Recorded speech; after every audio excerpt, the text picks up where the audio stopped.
Hello, my name is Craig Schneider, and I'm a reporter here at the Atlanta Journal-Constitution. And one of the issues that I cover a lot is food stamps. And to say that food stamps is a controversial subject is an understatement. It's at the center of what a lot of people believe is welfare, and it's at the center of American politics now with talk about work requirements for people who are on food stamps, as well as significant budget cuts in the program. So I'm here today with two experts. Thank you very, very much for coming down. We have Melissa Johnson, who is a senior policy analyst with the Georgia Budget and Policy Institute, and Benita Dodd, who's vice president of the Georgia Public Policy Foundation, and they have some very interesting and some different points of view about food stamps. Please, if you have any questions or comments, put them into the comments below, and we'll try to get to them. But why don't I just start by throwing out there what I think is one of the most important and driving narratives about food stamps, which is the person who is sitting at home, they are able-bodied, they are not working, and they are collecting food stamps. They've either become complacent or they're just not sort of getting off their duff. Benita, let's start with you. What does that say about this program and what needs to be done? Well, I think the first thing it says about the program is that we need to watch eligibility standards a lot more closely at the state level. This is money that comes down from the federal government, and so in a sense, we don't have in Georgia, we don't have any skin in the game. You know, the money's just passed straight through from the federal government. If we had some more oversight and some more eligibility audits, I think you'd find that more people who desperately need it or really need it, not even desperately, who need the help, will get it, and we will get rid of those people who are sitting on their duffs or who are being too comfortable in it. Melissa? So I would say, first of all, we're talking about a very meager benefit. We're talking about, on average, about $128 per person per month. That's not a lot of motivation for people to sit on their duff and get a benefit. I would submit, and I think a lot of people would agree, that averages out to about $1.43 per meal. And then if we think about single people in particular, single people who do not have disabilities and do not have children in the home, that's about 6% of Georgia's caseload. 6%. We know that the overwhelming majority of food stamp recipients in Georgia, 70% are living in households with children. So that narrative about single people just at home collecting food stamps is not representative of the majority. Interesting. However, it does represent 93,000 people in Georgia who should be gainfully employed, who should be looking for work, or who should be finding some kind of training, workforce training, to qualify. It's not that you will never get it again. Right. If you can't prove that you are working or finding work, if you don't meet the work requirements, you can only get food stamps 3 months out of every 3 years. Well, let's talk about that. Because I think, obviously, that is the most electric topic going on right now in Georgia and in the country, which is the reintroduction of work requirements for people who are receiving food stamps. Right now, there are 24 counties in Georgia where if you are an able-bodied adult without dependents, without children, the acronym is actually ABODs, and that's what they call them at the agency, ABODs. You can get it for 3 months. You can get food stamps, but then you've got to get a job. Is that a good thing? Let's start. Oh, absolutely. I mean, there is nothing more important than shrinking that program, making people more self-dependent and independent, and having a job is such an important part of a person's success and dignity, I think.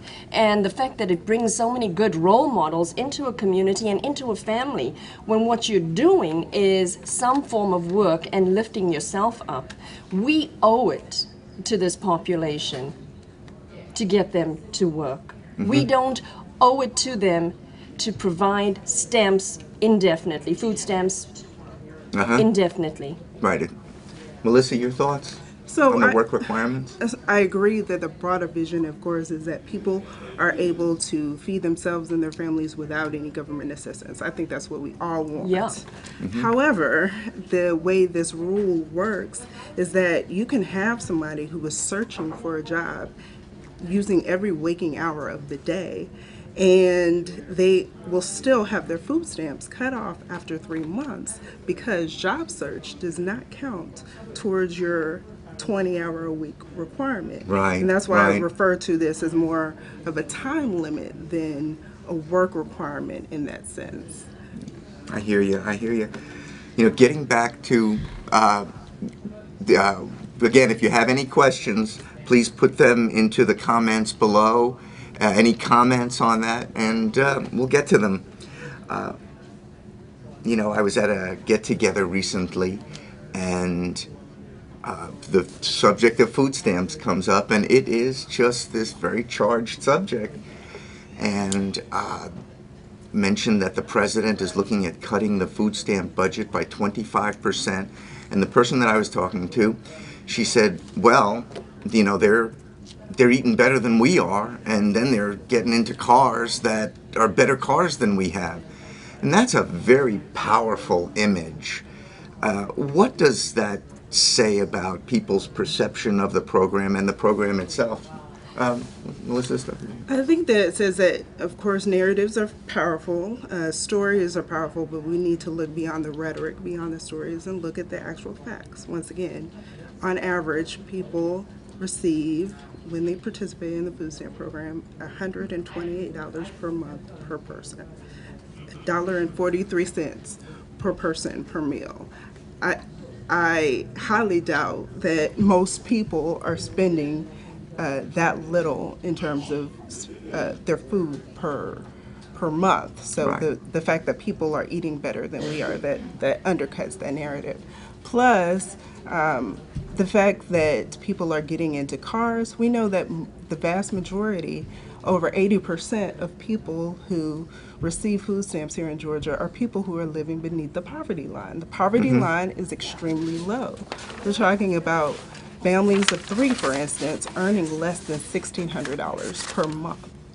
So this narrative is powerful because, once again, stories are powerful, but we need to look beyond the stories and to the actual facts, to not only the meager amount of benefits that we're providing, but the fact that SNAP does a lot for children in terms of their education, their educational achievement, their health. For seniors, it's been linked to lower hospitalization. So we need to look beyond the stories and to the actual facts and the research. But once again, the population that we are talking about with work requirements is from 18 to 49. If you don't have any dependents, and if you are in that age group. So talking about the children and talking about the seniors in this context of a work requirement is not really relevant. I mean, this focuses on a very specific population where we are going to ensure that if you are able-bodied, if you don't have anybody you're taking care of at home, if you're able to work, you should be looking for work, you should be training, you should be putting in, it's 6 hours a week if you are going to offer, if you're going to work, do workfare, you know, which is help in kind, basically. Right. Like so working for a charity. I don't see that as a challenge, and a lot of the narrative is, you know, hey, why? A lot of people don't have the capability of saying, of justifying, and I don't think that's true. I think that people, as I said, become complacent, and once you get that eligibility audit, then people realize, okay, well, maybe I shouldn't be getting this anymore. I can't justify receiving this anymore. We never want people without need. We never want people's needs not to be met. Right. And one of the things that I'm glad that Benita brought it back to the work requirements, because once again, when we look at the research, when we look at a comprehensive review of research done on work requirements and public assistance programs over a decade, we find that Work requirements do not lead to stable employment for most people over the long term. They do not uplift people from poverty. Just wagging our fingers and telling people that they need to get a job doesn't create a job for them and make employers hire them, nor does it build the skills that people need to qualify for jobs. Well, first of all, I do beg to differ on whether it makes any difference, because the research in Maine, when they reinstated the work requirement, showed that the average income in that population, where it was reinstated, the average income went up 114%. And that is a great thing. I mean, this is what we want to see happen. So I really have to stick with you know, with. It's very controversial in terms of what happens to people once the work requirements are put in place. Again, we're at the Atlanta Journal-Constitution, and we're talking about food stamps, which is at the the center of relevancy in American politics right now. Question from one of our viewers. We have a question. Joanna wants Erica, to know, what is it? Joanna wants to know how much money the 6% costs taxpayers yearly. Good Lord, does The total drawdown is a little over $200 million at the state level. I can't recall whether that covers. Well, that covers everybody, basically. It's more than 200 million. I would also add, just to put in perspective, that all of the safety net programs in the federal budget constitute about 10% of the federal budget, just for context, and that's nationally. We also know that food stamp benefits go to grocers here in Georgia, and that it has a multiplier effect through the economy. Interesting. One of the discussions that's going on, and there is really a national discussion, if not debate, if not argument, going on about food stamps, is that it is indeed a bloated program right now. The number of people who went on to food stamps grew a lot during the recession and in the immediate aftermath. And although the economy has largely recovered and unemployment has come back down to pre-recession levels, the number of people on food stamps has remained relatively still up there. What do you think about that? I mean, is that a legit, and consequently, the Trump administration is saying, well, we got to look at this because there's probably people on food stamps who oughtn't to be on food stamps now. Just some thoughts? So one of the reasons that we still see elevated levels of people using food assistance is because we have a number of people working low-wage jobs. We've seen an increase in the number of people, working people, who are receiving food assistance. We have nearly 550,000 working Georgians who receive food assistance because their incomes hover near the poverty line. So once again, that just tells you that working in just any job is not a guarantee that you will not need food assistance. And I think that when you look at what's happening at the federal level with the Trump administration talking about shrinking the budget, I think one of the important things is that entails bringing more responsibility on the states. So states are going to have to put some matching dollars in there. They're going to have to take up some of the slack. And I think that once the state has that skin in the game, so to speak, then you will find they'll be looking more at eligibility requirements. They'll be looking even more at how to find people jobs. I mean, we have some pilot programs right now. It's really important not to just hand out benefits. It's also really important to get people back on their feet, and I think that the state could share a responsibility for finding jobs for low-income individuals who do need that. So, go ahead. So I agree that there's always more that can be done to help people get the skills that they need to qualify for jobs that pay higher wages. I agree on that point, and that's the higher vision. However, we know that block grants is one way that has been floated as recently as yesterday with the new proposals for the states to share responsibility. And what we know about welfare reform, when that program was converted into a block grant, that means that the state gets a fixed amount of money to distribute to people in poverty. And if we were to apply the lessons of welfare reform, we saw that we went from having 82% of families in poverty receiving cash assistance, 82% of families with children, to 5% of families with children receiving cash assistance. Meanwhile, we didn't see a decrease in the number of families in poverty. We saw an actual increase. Well, it's interesting because, everywhere they put in the work requirements for the able-bodied adults without dependents, the ABODs, the number, that number in the population of people receiving food stamps goes, 70%. What happens to those people, I think, is an incredible controversy, and probably more study needs to be done. Again, we're at the AJC, we're talking about food stamps. If you have any questions, type them into the comments below. One of the things that's so fascinating about this subject to me is how opinions very much divide along political lines. What is it about your political beliefs that reflect your thoughts about food stamps and food stamp recipients? Okay, so I wouldn't say that it's a political belief per se. I would say it's a philosophical difference, okay? And I guess on the progressive side, a lot of the time you see government as the solution, and on the libertarian, free market, conservative side, you see individual responsibility as the solution. And so what you want to do is help people who need help, and what you want to do is make people as self-sufficient as possible. And so I think that's why you find, the drive to shrink the welfare rolls, the drive to reduce assistance where it's not needed.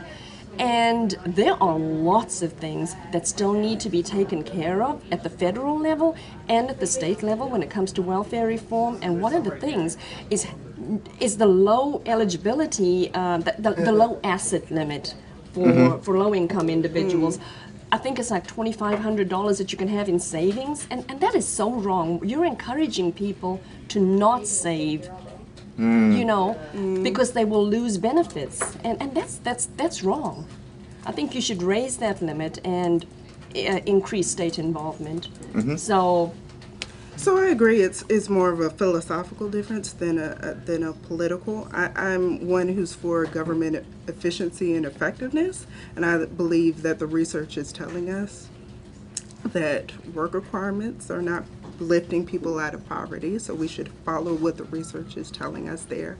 That what does work is that building skills and knowledge for people so that they can qualify for higher wage jobs, and making sure that that people have those skills and abilities. So I'm one who's for following the data, following the research, and that's telling me that we should be putting our energy towards making sure that people have knowledge, skills, and abilities to qualify for higher wage jobs, and also that we're not creating a situation where people can work full-time and still find themselves in poverty. And with Georgia's minimum wage and with the federal minimum wage, we have that situation.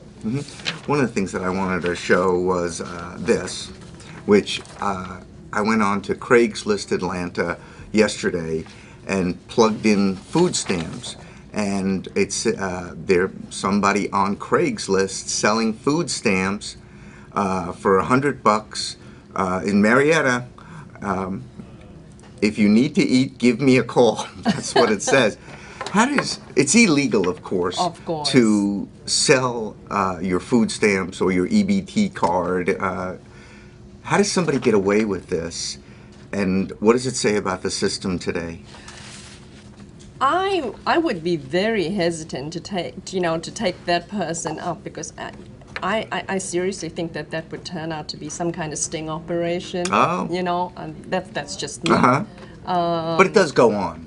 It does go on. Yeah, but I don't think it's that blatant. But what do I know?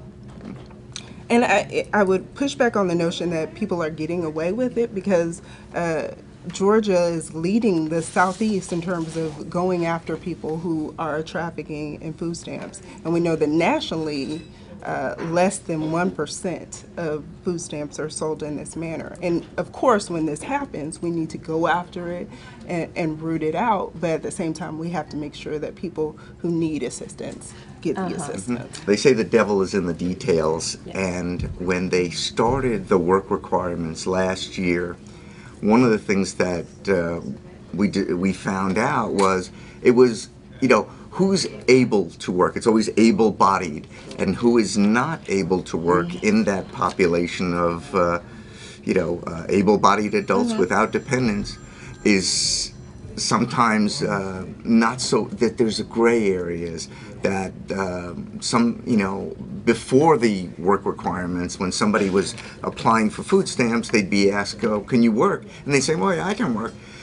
Now that it's actually the work requirements are implemented, they're finding that there's a lot of people in that group who perhaps have some physical or emotional or mental challenges that make it difficult for them. How do you account for that now, and what's got to happen? Well, I know that Melissa and I would both love to hear those stories from people who are having difficulty justifying continuing on the SNAP program without meeting the work requirements. I think that we would love to hear that and publicize that, because obviously that means there's a need that's not being met in the staffing in the department.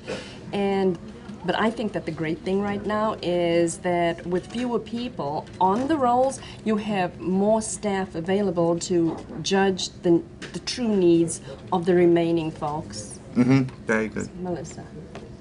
Well, I think that in terms of people with disabilities, that we have to remember what the process was beforehand, that people can apply online and over the phone, right? So the state was not in a position where they had to necessarily see and evaluate everyone who applied for food stamps. It was just a quick question. It was, Can you work? Yeah. Exactly.